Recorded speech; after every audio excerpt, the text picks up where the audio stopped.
The 2025 Formula One season is starting next weekend. For new fans, it might be a little bit difficult to decide which team to support. I'm going to take you through some interesting facts about each of the teams, and hopefully by the end of it, you would have decided who to support. I'm Mike from Pit Stop. Welcome to another video, and let's talk about it.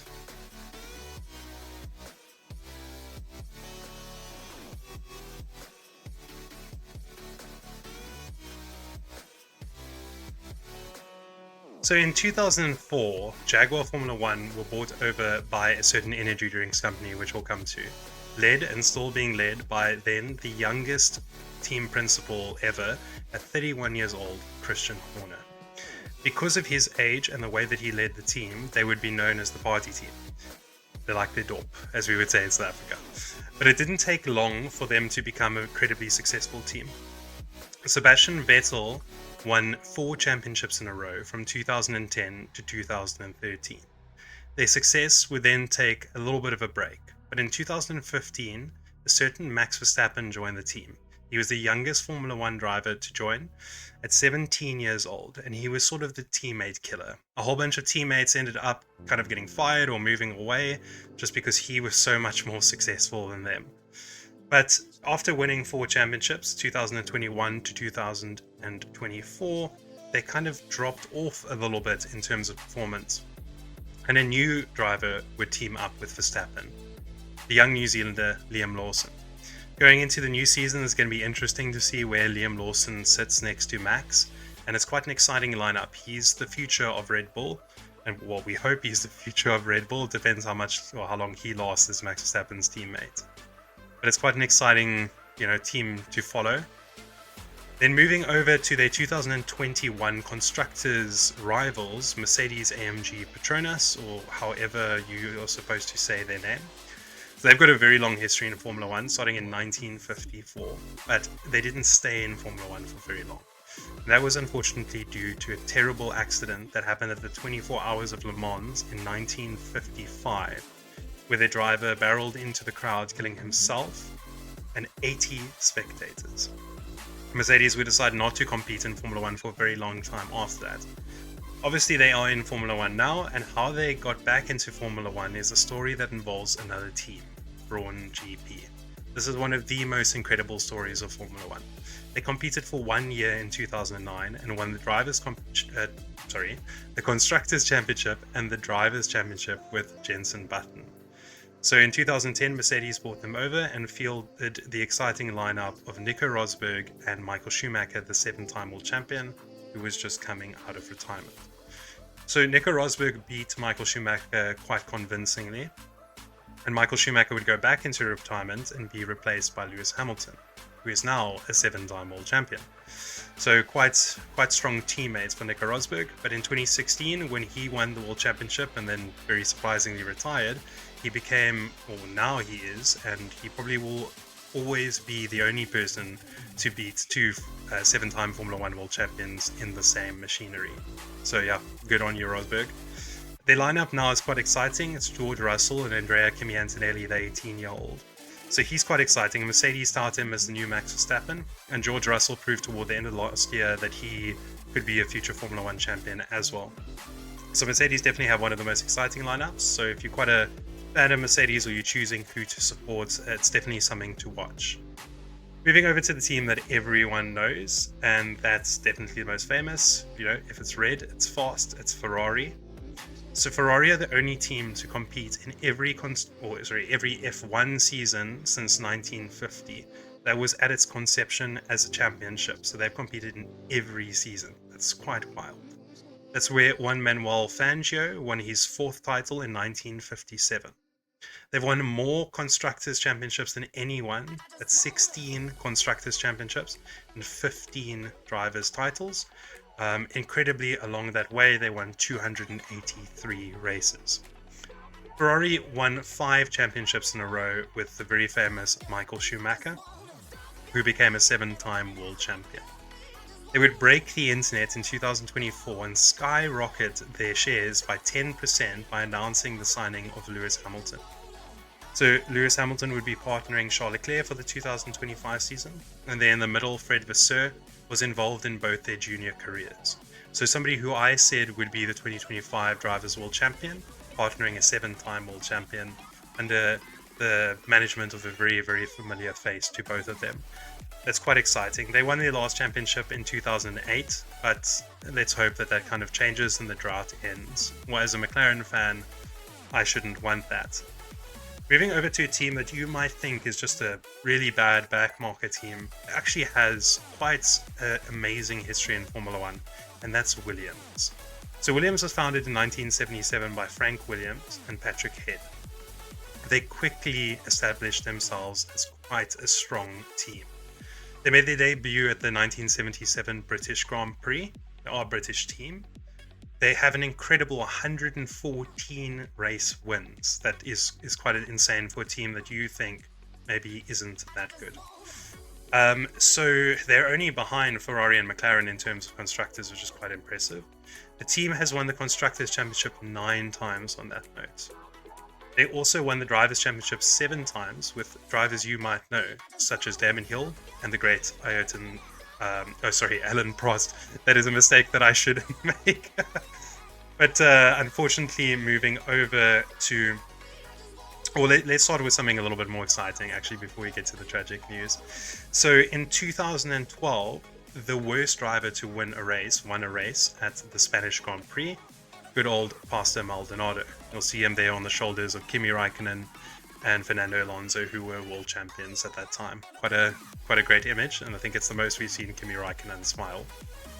So back to the tragic news. So unfortunately, in 1994, the great Ayrton Senna passed away in a terrible accident on a tragic weekend that saw the death of Roland Ratzenberger as well.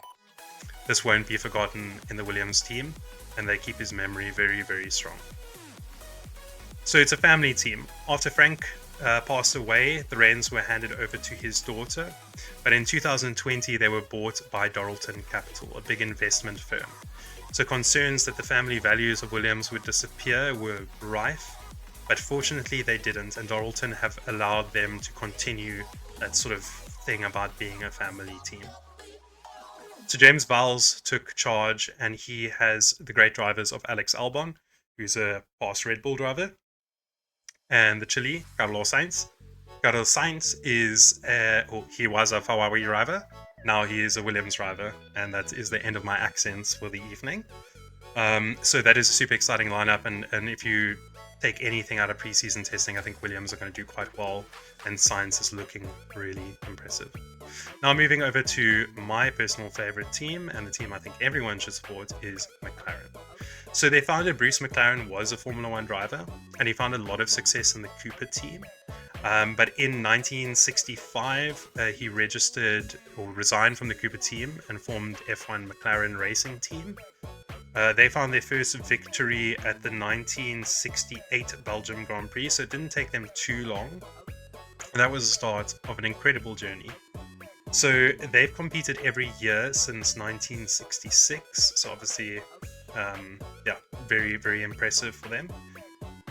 They've got some incredible champions in their history, such as James Hunt, Niki Lauda, Alain Prost, Ayrton Senna, Mika Häkkinen, Lewis Hamilton, and soon to be Oscar Piastri. And does that not look like the face of a world champion? So a very exciting lineup. They've won 9 constructors and 12 drivers championships. So a very exciting lineup that we've got now. And personally, I think, well, this again, how can this face not be of a Formula One world champion? Moving over to the French outfits, we have Alpine. So now you'll notice that this image is not of Alpine. That's because Alpine are powered by Renault. Renault have quite a storied history in Formula One. But Alpine became a team in 2021 to show sort of the performance of the brand, although they only had one road car at the time. Renault's legacy is quite a long history dating back to 1977. It's been involved in many ways as a constructor, but mostly as an engine supplier. So they have 2 Constructors' World Championships as a team, but 12 as an engine manufacturer, which is quite insane. So they obviously made very good engines, which makes it very interesting that now they're going to be moving over to a customer team of Mercedes. In 2023, something interesting happened. Ryan Reynolds joined an investment group to buy, what was it, 24% in Alpine. That was worth $218 million, which pushed Alpine to be valued at over $1 billion. And despite a terribly long DJ set, they are quite an exciting team with a lineup of Gasly and Jack Doohan. Hopefully Jack Doohan does get a chance. There's a lot of reports that he won't, but yeah, I'm just hoping he will get a chance. Moving over to Lance Stroll Racing, Aston Martin. So Aston Martin have got an interesting history with Grand Prix racing, so not the Formula One World Championship, starting in 1922. That was quite a long time before the Formula One Championship became formalized in 1950. The team has changed quite a bit. So they were kind of first known as Jordan, but then they moved over from there and became Force India. So Force India had terrible financial issues, and they were eventually bought over by this man, Daddy Stroll. Daddy Stroll, he changed it into Racing Point, and then they would then become Aston Martin later on. They've got some great ambitions, so they've been doing a lot of work on things like their wind tunnel and just general facilities. They've also been taking over a lot of key personnel from other teams. Like in this photo, you'll see Adrian Newey, the man who can see air stolen from Red Bull after all those years. So quite exciting. It's a team that's definitely building, and with the Honda engines coming in 2026, that's definitely their goal. They also have the very exciting lineup of Fernando Alonso. Oh, sorry. Yeah, Lance Stroll is also part of the team, I'm sure, until Yuki Tsunoda is there next year. Anyway, moving on swiftly. So that's Aston Martin. I think there's not much to talk about them now. 2026 is when we're going to see them properly start up as a team. Moving over to Kick, Sauber, Steak, Alpha, whatever. I will refer to them as Alpha for now. So Alpha were, I'm saying Alpha. Sauber were founded in 1993, and they made their debut at the greatest Grand Prix of all time, the South African Grand Prix. That wasn't, like, I'm now sounding a bit like Trump, but I'm not, I promise. So it was the beginning of a really, really long history, and they've got a great history in terms of helping youngsters sort of make their careers in Formula One. So that's, I think, the biggest thing about them. They got their first race victory in 2008 at the Canadian Grand Prix with Robert Kubica. So that was an incredible milestone in the history. The team would decide that they were going to transition into Audi starting next year. So personally, as a big fan of the Volkswagen group, I think that's going to be very exciting, and I hope that they are going to do well. They've obviously currently got Nico Hülkenberg and Gabriel Bortoleto, first Brazilian driver in a long time. So hopefully they have quite a bit of success next year, because I think this year they're going to be starting on the back foot. Very important thing to note about Sauber is that's where Charles Leclerc started his career, and like I say, I think he's going to win the championship this year. I'm going to come back and regret that, aren't I? Especially if a McLaren wins, because then I've just, trashed my team for no reason. So if whichever team you support or choose to support, please be a better supporter than me. Moving over to Haas. Haas are quite a cool team. So Gene Haas founded the team, and they had their debut in the 2016 Australian Grand Prix. They were the first All-American team for 31 years. So really, really cool. They had quite an impressive debut, actually, because their first season they finished 5th in the Constructors, which is incredible for a new team. Normally a new team will be more toward the back while they sort everything out. So that's really quite fantastic. They've signed a new partnership with Toyota, which I hope will lead them to become sort of an engine developer and a proper works team. That's what we're hoping, but yeah, I don't know. Haas became really popular because their team principal at the time, Günther Steiner, was quite a clown. For anyone who watched Drive to Survive, you'll notice his love for boats and also his love for swearing. If you want to go research something off this, just search what he does to doors. But anyway, Günther was unfortunately replaced in 2024 by Ayu Komatsu. I think a lot of people didn't expect as much of an impact as he actually made in his first season. So they're really looking on the up, and they've got the awesome and exciting lineup of Esteban Ocon and Ollie Behrman, who I think is also potentially a future world champion. Then we move over to the team that I very kindly call Place Your Name Here Formula One Team. So officially, as Stormzy says, we must remember the Visa Cash App Racing Bulls Formula One Team, because that really rolls off the tongue. Were formerly known as AlphaTauri, and they've got a history that dates back to Minardi, which was from 1985, or started in 1985. So, interesting fact about this team is that they had their first win at the 2008 Italian Grand Prix with the greatest driver of all time, Sebastian Vettel.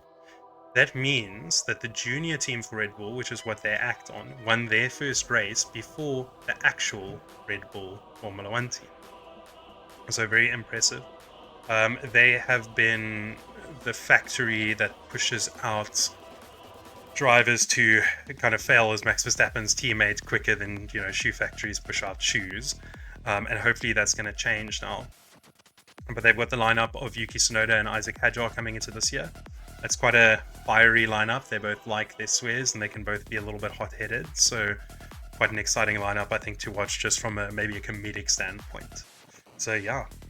So that's all the 10 teams. I hope you learned something. It might be a little bit difficult to choose which team, but now that you know a little bit more, maybe you can make the choice. All of these teams are going to change. We will have an extra team in 2026 with Cadillac, so maybe we'll do another video like this. But personally, I'm just excited to see where these teams go. Formula One has got 75 years of history, and a lot of teams have come and gone. But I think we've got a pretty good bunch now. So yeah, I hope I helped you make your decision, and I hope everyone has a lacquer from here. I've been Mike from Pit Stop. Please don't forget to like, share, and subscribe. If you want to be notified for future videos, don't forget to hit the bell icon. And otherwise, have a lacquer evening. Good night, everyone.